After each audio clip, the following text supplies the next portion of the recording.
Good evening. You're watching the news from the Sultanate of Oman television. First, the headlines. His Majesty the Sultan and His Excellency the President of the Republic of Botswana reviewed during a meeting at Al Baraka Palace aspects of cooperation between the two friendly countries.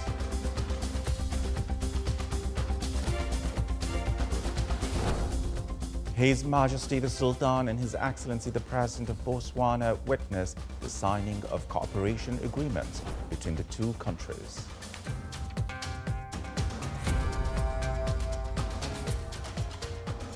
Oman Air announces during the aviation sector media meeting of achieving profits of over 3 million Omani riyals.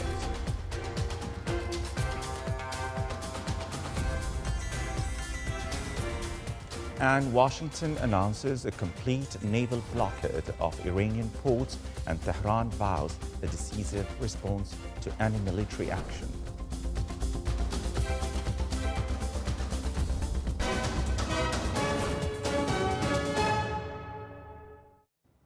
Those were the headlines, and now the news in detail. His Majesty Sultan Haytham bin Tariq gave an audience today to His Excellency President Doma Gideon Poku of the Republic of Botswana at Al Baraka Palace on the occasion of his working visit to the Sultanate of Oman. At the beginning of the audience, His Majesty the Sultan welcomed His Excellency the President and his accompanying delegation, wishing them a pleasant and successful visit. For his part, the President expressed his great pleasure for the visit. A discussion session was held, chaired by His Majesty the Sultan and His Excellency the Guest, during which they discussed aspects of cooperation between the two countries in various fields to achieve common interests. From the Omani side, the session was attended by His Highness Sayyid Thayazin bin Haytham Al Saeed, Deputy Prime Minister for Economic Affairs, His Excellency Sultan bin Salim Al Habsi, Minister of Finance, His Excellency Dr. Hamid bin Saeed Al Ofi, Head of the Private Office, His Excellency Abdul Salam bin Mohammed Al Murshidi, Chairman of the Oman Investment Authority, His Excellency Engineer Salim bin Nasser Al Ofi, Minister of Energy and Minerals, and their Excellencies Mulham bin Bashir Al-Jarf and Munir bin Ali Al-Muniri, Deputies Chairman of the Oman Investment Authority. While it was attended from the Botswana side by His Excellency, the Head of Military Intelligence and the Military Advisor to the President, Her Excellency, the Minister of Presidential Investments, His Excellency, the Special Representative of the President, and a number of officials. His Majesty Sultan Haytham bin Tariq and His Excellency President Doma Gideon Poku of the Republic of Botswana witnessed today at Al Baraka Palace the signing of several cooperation agreements between the two countries during the President's working visit to the Sultanate of Oman. The agreements covered mineral exploration, the development and operation of two petroleum products storage facilities, and the development, construction and financing of a photovoltaic solar power plant. OQ and Botswana Oil will assess the feasibility of establishing an integrated platform combining import and coastal storage solutions and inland strategic reserves. O-Green, a subsidiary of Oman Investment Authority, signed a power purchase agreement with Botswana Power Corporation to develop a photovoltaic solar power plant in Botswana. Meanwhile, a cooperation agreement between Oman Mining Development Company and Botswana Exploration Investment aims to strengthen their strategic partnership in the exploration and geological evaluation of mineral resources in Botswana. On the sidelines of signing of the agreements with the Republic of Botswana, His Excellency Abdul Salam bin Mohammed Al Murshidi, Chairman of the Oman Investment Authority, and had this to say. What we have witnessed today, signing two important agreements in two important sectors between Oman and Botswana, is a fruit of the economical diplomacy, which was launched by His Majesty Sultan Haytham bin Tariq. The sectors that we covered in today's agreements are renewable energy, to provide 500 megawatts of renewable energy to Botswana, and it's part of a bigger scope of up to 3,000 megawatts.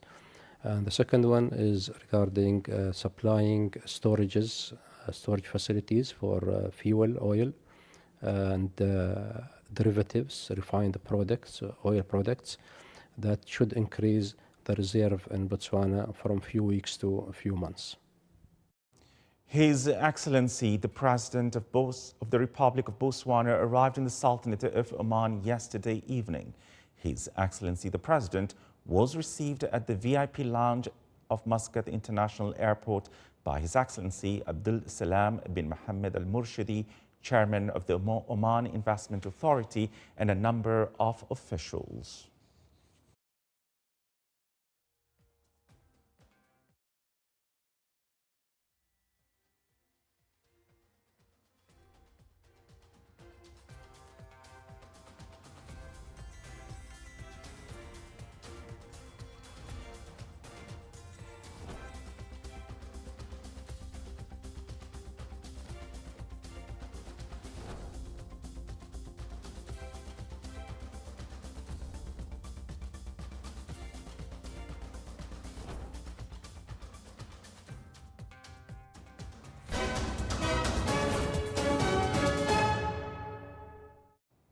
Oman's aviation sector has seen rapid growth in 2025. This was confirmed in the joint annual media meeting of Oman airports, Oman Air and Salam Air. More details in the following report. A new phase for the aviation sector is witnessed in the Sultanate of Oman, marked by growth and positive performance in various indicators. This was confirmed in the annual media meeting of Oman Airports, Oman Air and Salam Air, which revealed that the strategy of these entities for the period 2026 through 2030 focuses on building an integrated system that supports sustainable growth and enhances global connectivity, consolidating the position of the Sultanate of Oman as an emerging regional hub in the aviation and tourism sectors. What we are focusing on is to make sure that we stay agile to change and to be ahead of the curve, to make sure that this local effect is not going to affect the balance sheet. There is a lot of work there. Oman Air has achieved the targets that helps the company stay healthy. Point-to-point travel has improved tremendously. 2019 it was 27%. 2024, and the focus will stay there as well. We improved to 51%. 2025 we are at 64%. That's a very healthy level. We want to stay at it and go further, in fact. There was an imperative for fast. During the media meeting, Oman Air announced positive results within its comprehensive transformation program, recording earnings before interest, taxes, depreciation and amortization of over 3 million Omani Riyals for last year. With this, Oman's national carrier succeeded in reducing bank loans by 27 million Omani Riyals, marking the first decline in debt levels since 2009. These achievements were driven by a reduction in operating costs by 513 million Omani Riyals. On the operational side, the number of travellers with this carrier increased by 8% year-on-year, and the number of its international destinations reached 45, with plans to reach a total of 39 aircrafts by 2029. Truly a landmark year of transformation for us. We accelerated on all the work that started back in late 23 and into 24, and the results were amazing. We, for the first time in 15 years, reported a profit at an EBITDA level. We haven't seen that. It's actually closer to 18 years, and it's tremendous to be able to say that. We've paid down national debt, we've paid down government debt, we've paid down intercompany debt, we've improved our load factors by 10%. We actually grew the airline by 7% in 2025. Oman Airports continued to enhance its role as a primary operator and enabler of the aviation sector, recording growth in passenger traffic that surpassed 15 million travellers across various airports in the Sultanate of Oman. Moreover, air cargo traffic increased by 4%, alongside strengthening the company's presence in international markets. Transom has within the ecosystem of aviation demonstrated its key strength. We must remember that we have 56 years of experience in aviation, and Oman has truly become a showroom where in Transom's case in particular and Oman airports we have showcased our capabilities to the world, and as a result announced various airports that will be managing from a handling point of view and also from an Oman airport's point of view. For its part, Salam Air recorded strong operational and financial performance over the past year through a network of over 40 destinations, while its announced revenues reached 137 million Omani Riyals, with plans to expand its fleet to 25 aircrafts by 2028. The 2025 was a very good year for us. We launched 7 new destinations, all of which are completely new flying. We added 2 aircraft to the fleet. We produced 137 million Riyals in revenue and 6.6 million Riyals in EBITDA profit, which is a 5% margin. We grew our ancillary revenue base to 23% of all of the revenue that we generate, and we're able to put in very low fares. In support of Oman Vision 2040 goals, the Omani aviation sector continues to enhance air connectivity and support the diversification of the national economy.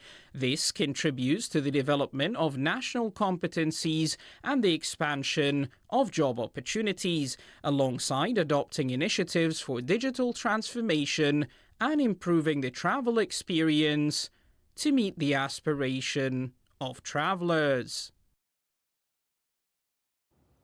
The National Symposium on Proactive Monitoring Systems in Regulatory Bodies discussed the importance of adopting advanced monitoring and analysis methods to protect national resources and reduce violations in state institutions. The symposium addressed the elements of effective regulatory institutions in terms of organizational, legal and technical framework and the shift towards smart regulation. The symposium was held under the auspices of His Excellency Dr. Hamis bin Saif Al Jabri, Minister of Economy.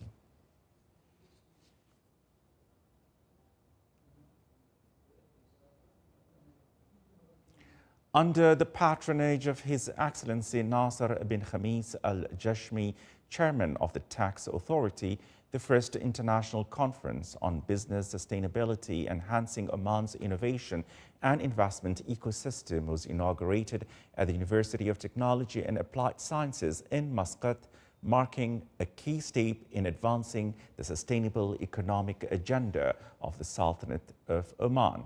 More details in the following report. Sustainability increasingly defines how economies grow and compete. At the University of Technology and Applied Sciences in Muscat, this global shift was translated into action through the first international conference on business sustainability, linking international perspectives with national ambitions set out in Oman Vision 2040. The conference serves as a dynamic platform for a dialogue among academics, policymakers, and also the researchers. It will bring around 38 research papers from around the world to showcase the researchers' output, covering a wide range of topics like investments, innovation, and sustainability.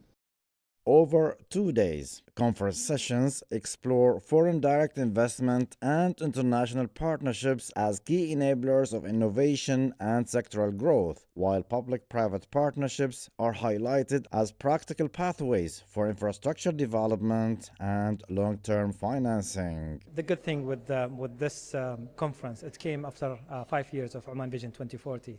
it's the year where we talk about results. There was a lot of planning. Now we have results and numbers that can talk about what we have achieved the previous 5 years. So it shows that Oman is ready to absorb investments. The credit rating of Oman has upgraded to investment grade. We are working in MSX to upgrade the market to be more in a wider universe of users and investors, to be an emerging market. The results of Muscat Stock Exchange on 2025 is 8.5 times comparing to 2020 when we started the exchange. Our objectives in this research is to determine and measure the student awareness about this smart city, which is Yamal. Also to identify the challenges and the future intentions of upcoming Yamal smart city. Also one more information that I want to mention, which is very related to the concept of the conference, which is 50% of the land of this project will deduct it to green spaces, which will enhance the sustainability, which is the primary goal of Oman Vision 2040. The accompanying exhibition further reflected this direction, showcasing 21 student research posters, highlighting the role of academic research in supporting innovation and sustainable economic development. The conference reflects Oman's ongoing effort to build a sustainable and innovation-driven investment environment focused on partnership, development, and future-ready economic strategies. Reporting from the University of Technology and Applied Sciences in Muscat, this is Saleh bin Khalfan al-Rahbi.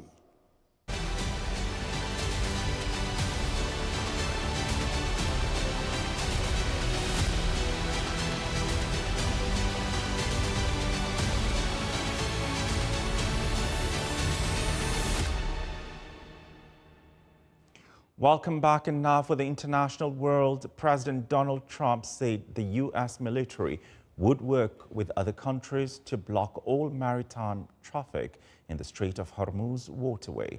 More in the following report. Tensions are escalating between the United States and Iran as Washington moves ahead with a naval blockade targeting Iranian ports.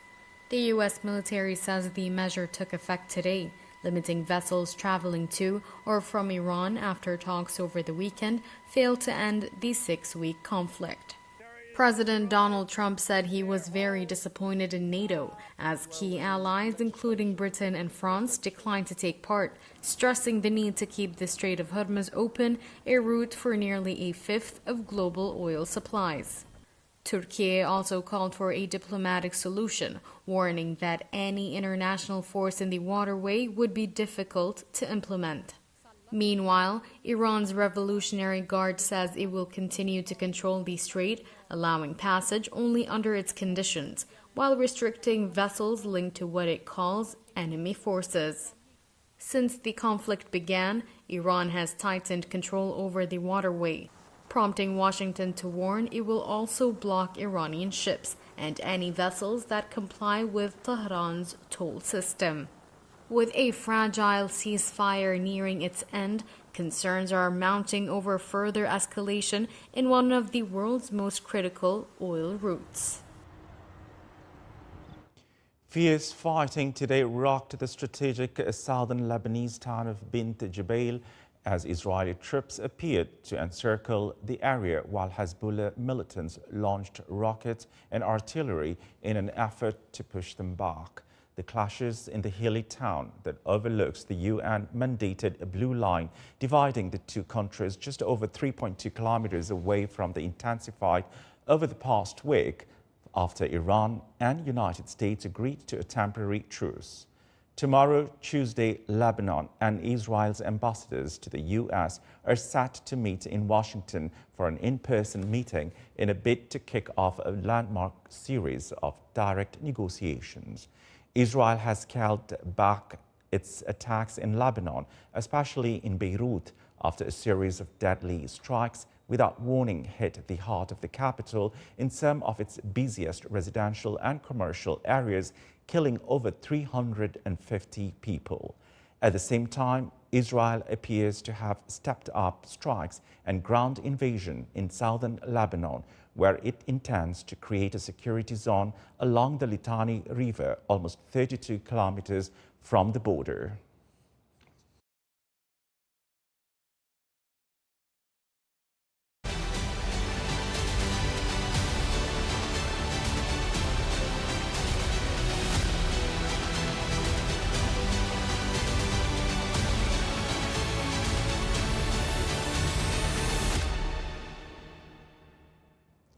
The death toll from floods that struck several provinces in Afghanistan has risen to 179, with 236 injured. Authorities in Afghanistan reported that 22 more people died in the floods, bringing the total number of fatalities to 179 since late March due to heavy rains.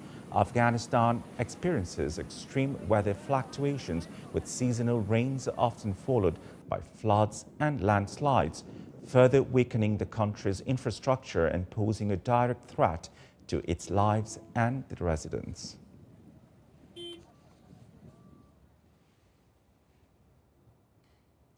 Hungarian voters have ousted long-serving Prime Minister Viktor Orban after 16 years in power, rejecting the authoritarian policies and global far-right movement that embodied in favor of a pro-European challenger in a bombshell election result with global repercussions. It was a stunning blow for Orban, a close ally of both U.S. President Donald Trump and Russian President Vladimir Putin, who quickly conceded defeat after what he called a painful election result on Sunday night. Election victor Peter Magyar, a former Orban loyalist who campaigned against corruption and on everyday issues like healthcare and public transport, has pledged to rebuild Hungary's relationship with the European Union and NATO ties under Freyt and Orban. European leaders quickly congratulated Magyar.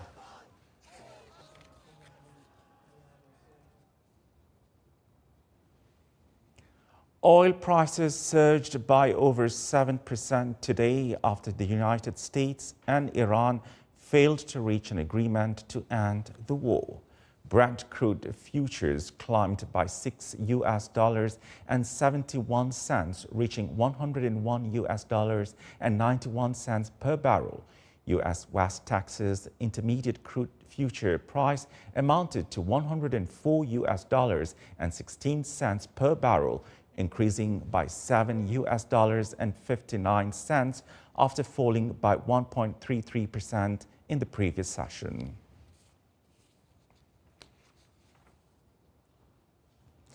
The price of gold in spot trading fell by 1.1%, reaching $4,694.30 per an ounce. Meanwhile, U.S. gold futures for June delivery also declined by 1.4%, amounting to $4,717.80. As for other precious metals, silver fell by 1.9%, stooding at $74.45 for an ounce. Platinum dropped by 1.3%, reaching $2,019.50, while palladium rose by 0.7%, amounting to $1,531.50.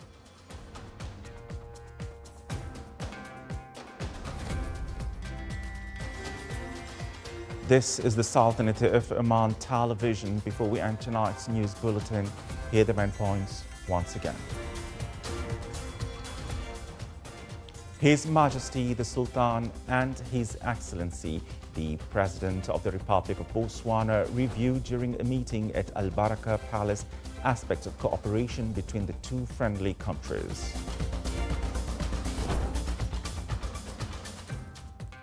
His Majesty the Sultan and His Excellency the President of Botswana witnessed the signing of cooperation agreements between the two countries.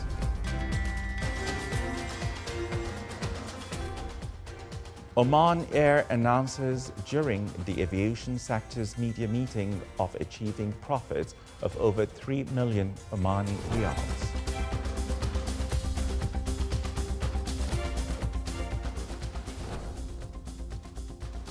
And Washington announces a complete naval blockade of Iranian ports, and Tehran vows a decisive response to any military action. With that, we come to the end of tonight's news bulletin. From all of us here at the studios and the newsroom, it's good night and stay safe.